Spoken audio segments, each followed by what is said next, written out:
Many people do YouTube, many people do podcasts, write a blog, just create content in general. With that being said, is there real value in sharing your own thoughts, your own experiences, even though so many people are already doing it?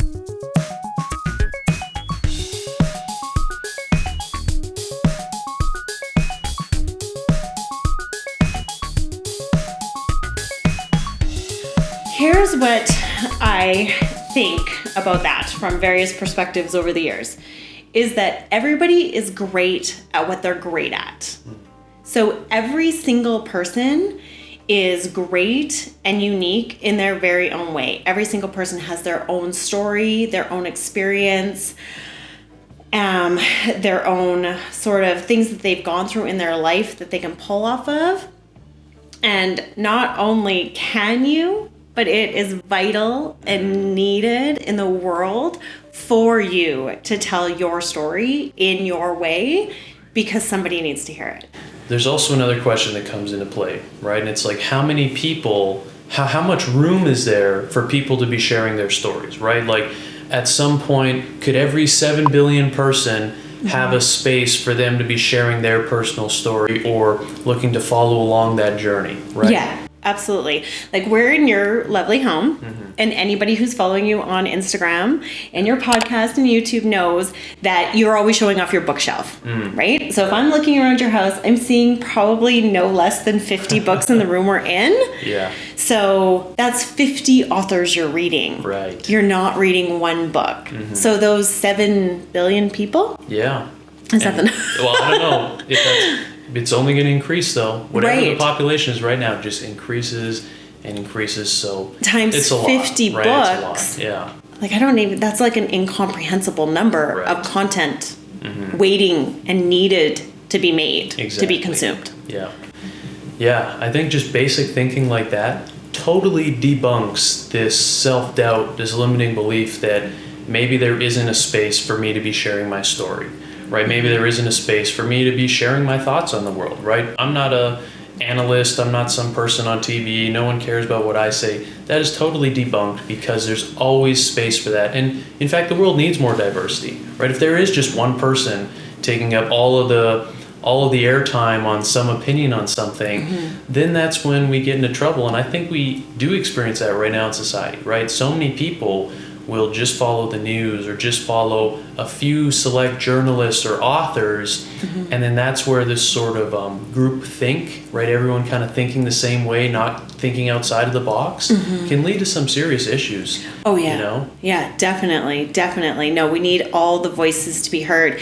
And the limiting belief of, like, who am I to make content? Yeah. Right? Because, like you said, like, you know, what do I know? And I haven't been around, or whatever your limiting belief is. Everybody has it. I think there's like a couple different things when you think about that. And, you know, if you think about climbing a mountain, or, you know, you're reading a book about somebody who climbed Everest, you're not reading a book that says, I climbed Everest, this is a picture of me at the top, right? You're reading a book about all the little things that went wrong along the way. That's like where the juice is. Like, that's where the excitement is. So as creators, if that's holding us back to think like, I can't create content because I'm not an expert yet, I think we have to change our frame of mind to be like, as consumers of content, we want to hear about your journey. Yeah. We want to hear about what you're learning, because it makes me okay to be learning. It makes it okay for me to be screwing up. So like, turn that like limiting belief into like, that should be powerful. That should be motivating, really. Yeah, for sure. And just show all the little things, right? Show how you are inexperienced with something, right? Not how you're some professional at something, or maybe you are a pro at some little obscure niche thing. Share that as well. Share that as well. Yeah. So maybe just talk a little bit about that. Just ways in which you can, maybe specifics to YouTube. Okay. Ways to get better at sharing your message and creating your content. I I think about two different things. When I think about, getting better at YouTube, which we were talking before too, when you start your channel, like there's this evolution that you're going to go through, like peaks and valleys of creating, and being okay with that and being okay to adjust and flex, on your channel, which is something that people don't talk about. They're kind of like, this is your niche, stick in it. Mm-hmm. So there's that aspect to it. But I think it's two things, and I think it's two things that every creator probably struggles with in some way. It's doing what your audience wants and being able to find out that information, which is really easy in the analytics.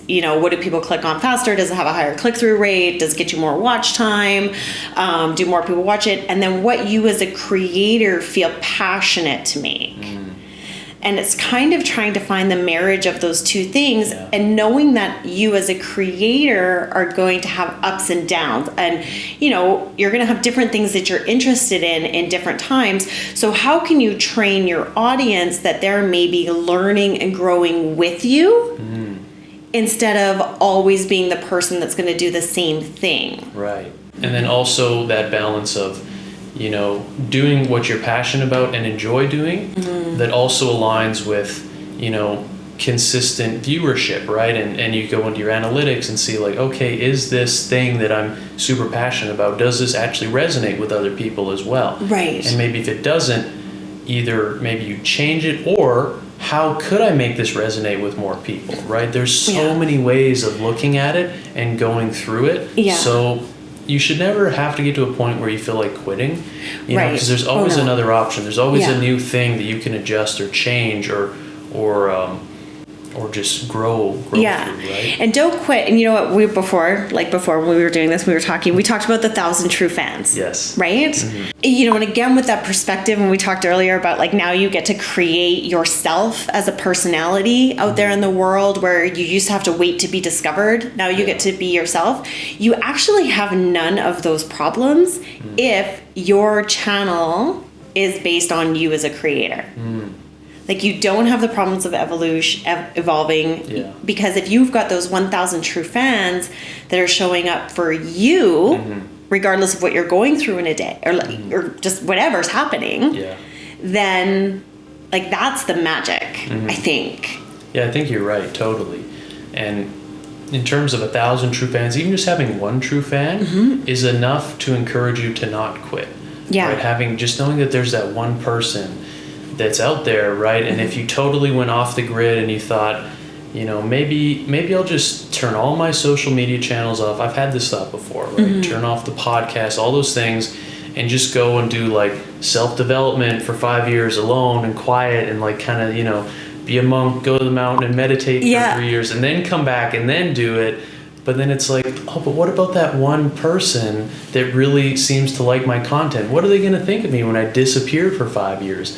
And just that one person can be enough to make you say, okay, well, maybe I'll just give it a try. Maybe I'll just make one more video or do one more thing. And that can be enough to keep you at it and keep you evolving and just trying, just doing something to grow and to share value and to just go forward, right? Yeah, and I try on my channel because I do sometimes feel like I'm a little kind of make content on different things instead of just always sticking to one niche thing.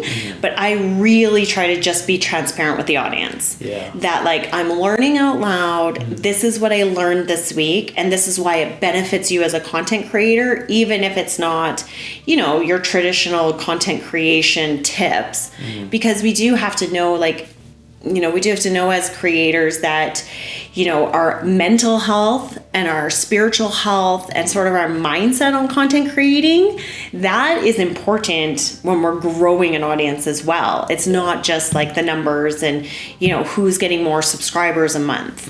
That's important for sure, but you can be getting 20,000 subscribers a month or a day, but you're not happy as a creator. You're not feeling joy and inspired, and the mission you were called to create for just like isn't there, then you're going to burn out. And it jeopardizes your content, right? It jeopardizes your If content. you get depressed through that grind of just, gotta do the better thumbnail, all this stuff, and then after some time you just have no energy left, then that's sort of disappointing your audience, right? It's disappointing your audience, and it's somehow like a little tiny bit unauthentic with your audience, like as you're going through the journey. Right. I kind of think of a story where it's like, I was born the hero. Yeah. Like I came out of the womb the champion. Like it's always like I had to learn, and I had to like, I had to be Rocky and get beaten up by all these guys before I could like. Yeah. So when we as creators, or even people who are wanting to start out as a creator